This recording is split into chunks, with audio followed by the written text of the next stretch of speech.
The three of you, because the three of you, in fact, that's the work you engage in. Lee, would you like to? Okay. Hi, everyone. It's an honor to be here. I work for a center at Brandeis University called the International Center for Ethics, Justice, and Public Life, and I direct programs in international justice and society. And one of the things that we do is work very intensively with people in international law, and in particular people who work in international courts and tribunals, including the International Criminal Tribunal for Rwanda. And it's been an interesting exercise to engage with people who are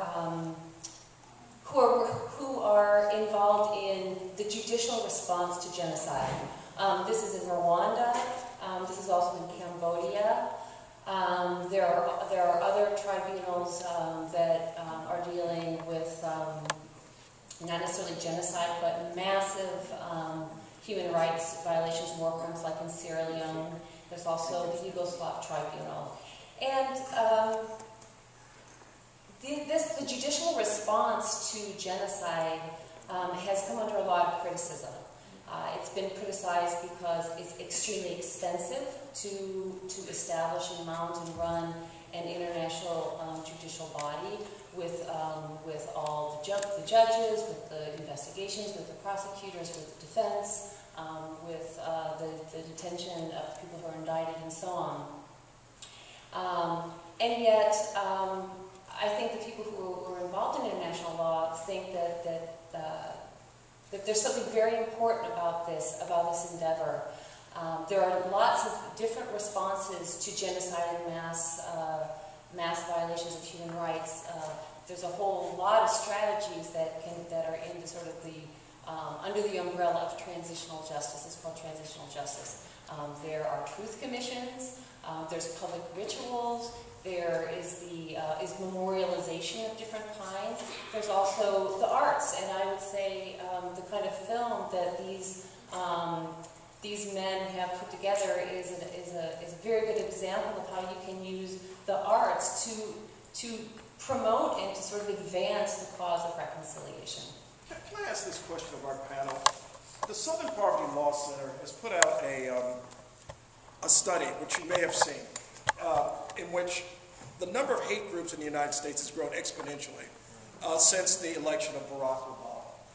And one of the things you notice in a film like this, and what we know historically about Rwanda, is how it all began was with radio programs describing people as cockroaches, demeaning individuals, and so on and so forth.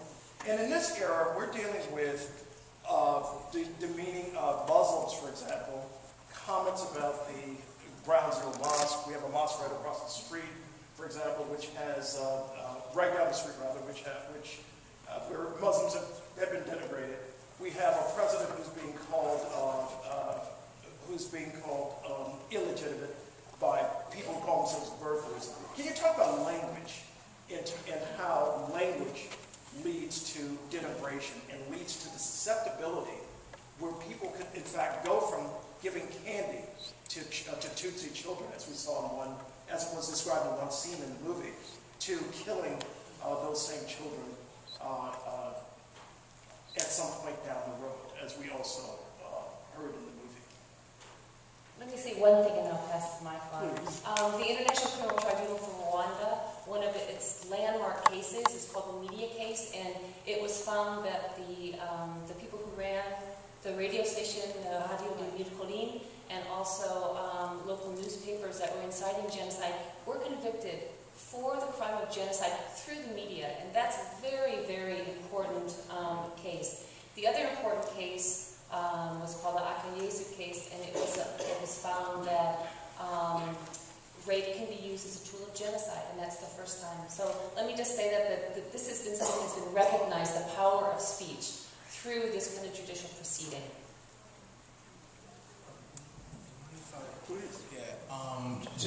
First off, those terms Hutu and Tutsi are no longer used in public knowledge, public dialogue or discourse. In Rwanda, they call themselves Rwandan, so it's a part of their moving forward. I'm glad that you asked this question because it's a key question. Even in the introduction, we heard Cambodia, we heard Vietnam. places that were over there. We have a tendency of seeing something like a genocide and looking at the other, always, and never looking at how it reflects upon us.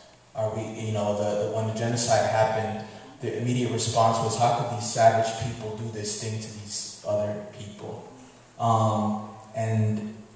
It's fascinating how imperialistic we are in our perceptions of the world.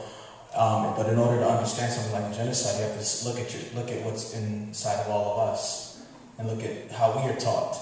We listen to hate radio all the time and hate television all the time.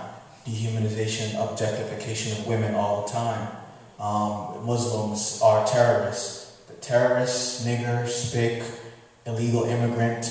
We use these words in our movies, in our television, and we use them over and over again, just like the word cockroach, until the life has no value.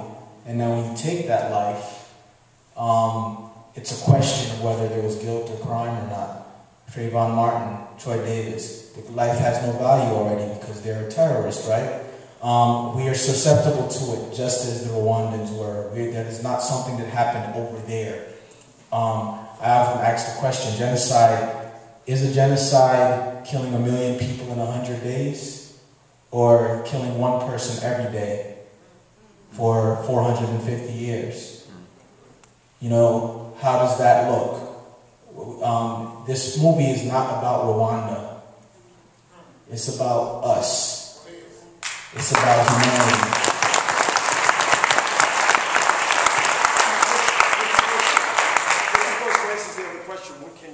What can we learn from this movie today here in Boston, here in the United States, in the context of the very things that were just cited? Troy, the situation in San Florida, so on and so forth. I first want to say a welcome to my students and thank you for the work that you did. And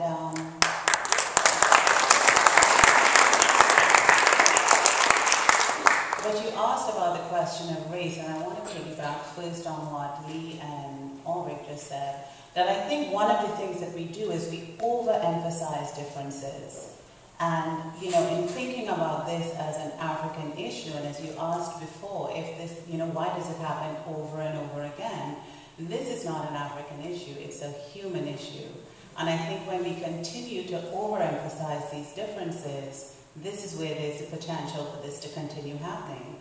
But to go on and to look at the issue of race.